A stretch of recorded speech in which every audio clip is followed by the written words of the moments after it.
सोनपुर के एक शांत छोटे से गांव में सुबह हमेशा एक नरम हल्की धुंध में लिपटी हुई आती थी। हवा ठंडी थी और उसमें गीली मिट्टी और खिले हुए चमेली के फूलों की खुशबू थी। गांव वाले दूर के मंदिर की घंटियों और गौरैया के चहकने की आवाज से जागते थे। यहां जिंदगी बहुत सिंपल थी, सूरज के उगने और ढलने से चलती थी। खेत फसलों से हरे भरे थे और पास में एक शांत नदी बहती थी। उसका पानी हजारों छोटे हीरों की तरह चमकता था। गांव में सब एक दूसरे को जानते थे, अपनी खुशियां और अपनी छोटी मोटी चिंताएं एक बड़े परिवार की तरह शेयर करते थे। यह एक शांत जगह थी, बड़े शहरों के शोर और भाग दौड़ से बहुत दूर। इस शांत गांव के बिल्कुल किनारे एक बहुत पुराना और बहुत बड़ा बरगद का पेड़ खड़ा था। उसकी शाखाएं दूर दूर तक फैली हुई थीं, जैसे एक प्यार करने वाले दादा की मजबूत बाहें। उसकी जड़ें मुड़ती और घूमती हुई जमीन में गहरी धंसी हुई थीं, कई सालों के राज अपने अंदर समेटे हुए। गांव वाले उसे फुसफुसाने वाला पेड़ कहते थे। उनका मानना था कि यह एक जादुई पेड़ था। वे कहते थे कि यह दूसरे पेड़ों की तरह हवा से सरसराता नहीं था, बल्कि यह फुसफुसाता था। लेकिन यह हर किसी से फुसफुसाता नहीं था। बड़े बुजुर्ग अक्सर कहते थे कि पेड़ केवल उन्हीं से बात करता था जिनका दिल बिल्कुल प्योर और सच्चा होता था। ऐसा दिल जिसमें कोई लालच या गुस्सा न हो। कई लोगों ने सुनने की कोशिश की, लेकिन पेड़ उनके लिए शांत ही रहा। उसकी पत्तियां बस हवा में नाचती रहती थी। इस गांव में मीरा नाम की एक यंग लड़की रहती थी। वह अनाथ थी, उसका कोई माँ बाप नहीं था। पूरा गांव उसका परिवार था और हर घर उसके लिए खुला था। मीरा की बड़ी क्यूरियस आंखें थी जो हर चीज में वंडर देखती थी। वह सबसे छोटे जंगली फूल में भी ब्यूटी देखती थी और मधुमक्खियों की हल्की गुनगुनाती आवाज में म्यूजिक सुनती थी। उसका दिल नदी के पानी जैसा क्लियर था और सुबह के सूरज जैसा काइंड था। वह अपने दिन गांव के बड़े बुजुर्गों की हेल्प करने, बच्चों के साथ खेलने में बिताती थी और अक्सर खुद को दुनिया में अपनी जगह के बारे में सोचते हुए पाती थी। उसे नेचर से, चिड़ियों से, नदी से और खासकर मिस्टीरियस फुसफुसाने वाले पेड़ से गहरा कनेक्शन फील होता था। मीरा ने फुसफुसाने वाले पेड़ के बारे में कहानियां तब से सुनी थी जब वह एक छोटी बच्ची थी। वह उससे डरती नहीं थी, वह फैसिनेटेड थी। वह अक्सर उसकी बड़ी छाव में बैठ जाती थी। उसकी घनी पत्तियों से छलकती रहती सूरज की रोशनी को देखती थी, जिससे जमीन पर सुंदर पैटर्न बनते थे। जब भी वह पेड़ के पास होती थी तो उसे एक अजीब सा पीस फील होता था, जैसे कि वह उसके अकेलेपन और उसके अनकहे सवालों को समझता हो। उसे वंडर होता था कि क्या कहानियां सच थी, क्या कोई पेड़ सच में बात कर सकता था, और अगर कर सकता था तो क्या वह कभी उससे बात करेगा। वह उसकी आवाज सुनने के लिए तरसती थी। उसे वह एक सवाल पूछने के लिए जो उसके छोटे कंधों पर भारी पड़ रहा था। उसकी जिंदगी का पर्पस क्या था।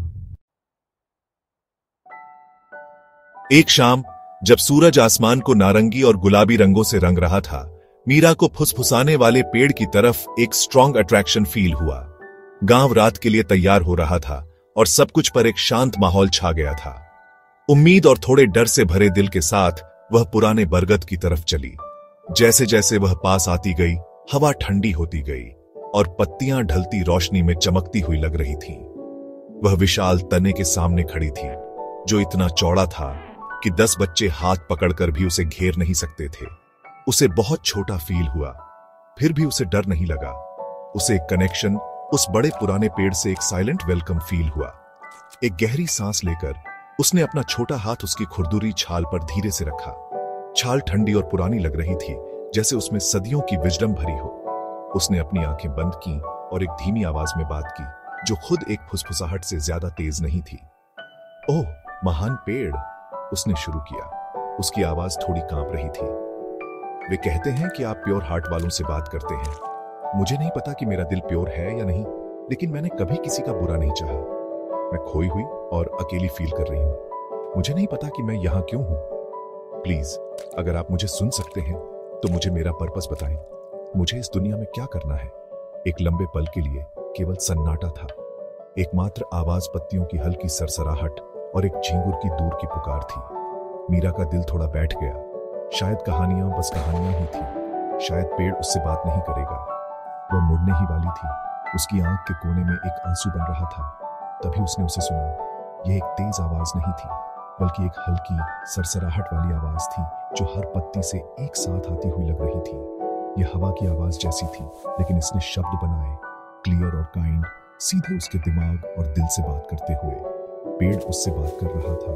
आवाज पुरानी और जेंटल थी, गहरी, सूदिंग शांति से भरी हुई थी। दुखी मत हो छोटी बच्ची, पेड़ ने फुसफुसाया।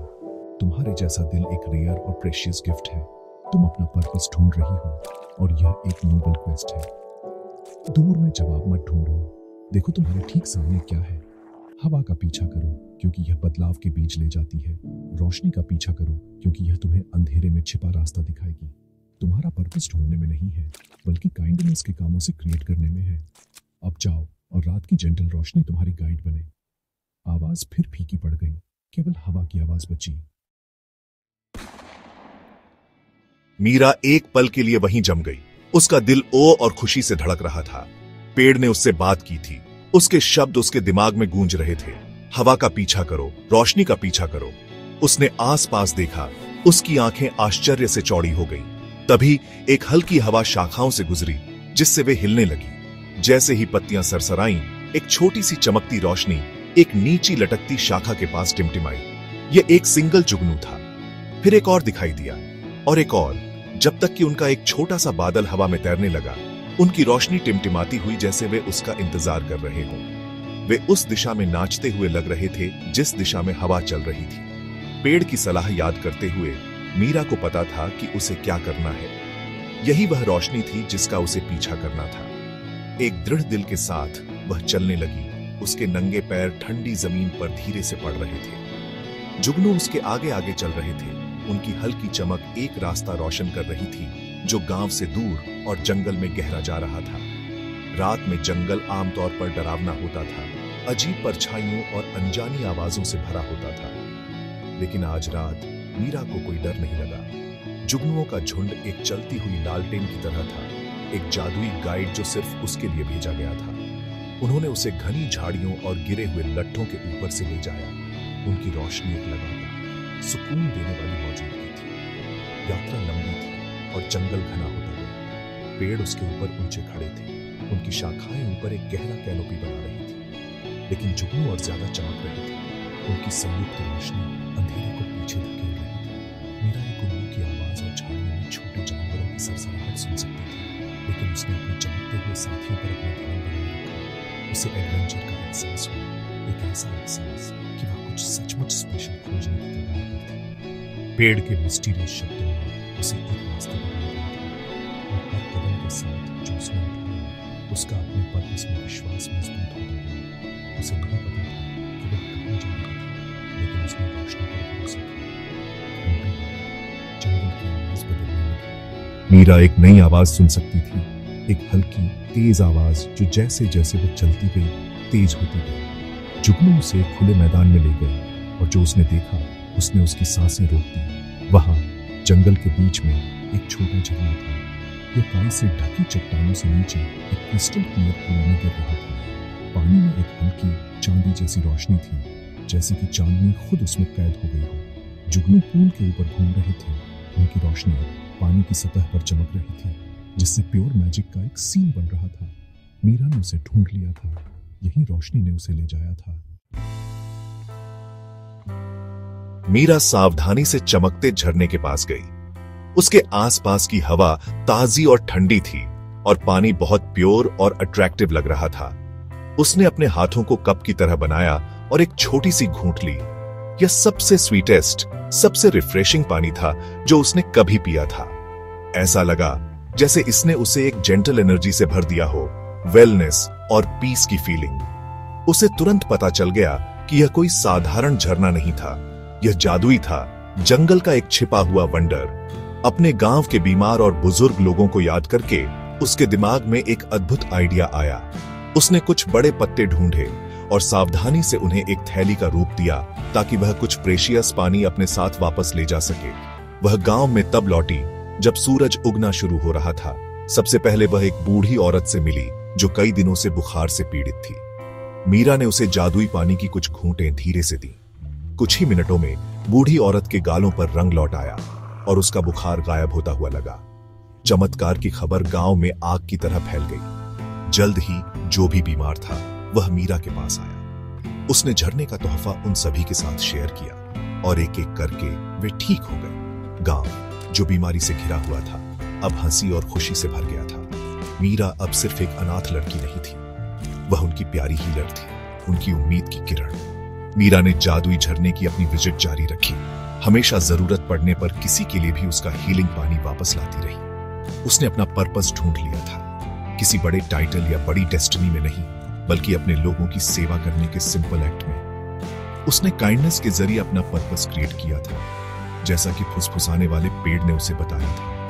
गांव वालों ने उसे प्यार और ग्रेटिट्यूड से भर दिया, यह सुनिश्चित करते हुए कि उसने फिर कभी अकेला फील नहीं किया। उसने अपना परिवार और दुनिया में अपनी जगह ढूंढ ली थी। उसका दिल भरा हुआ था और उसे आखिरकार पेड़ की विजडम का असली मतलब समझ में आ गया था। उसका पर्पस उस रोशनी को फैलाना था जो उसे दिखाई गई थी। मीरा अक्सर फुसफुसाने वाले पेड़ के पास वापस जाती थी और जवाब पूछने के लिए नहीं, बल्कि बस उसकी शांतिपूर्ण छांव में बैठने और थैंक यू कहने के लिए।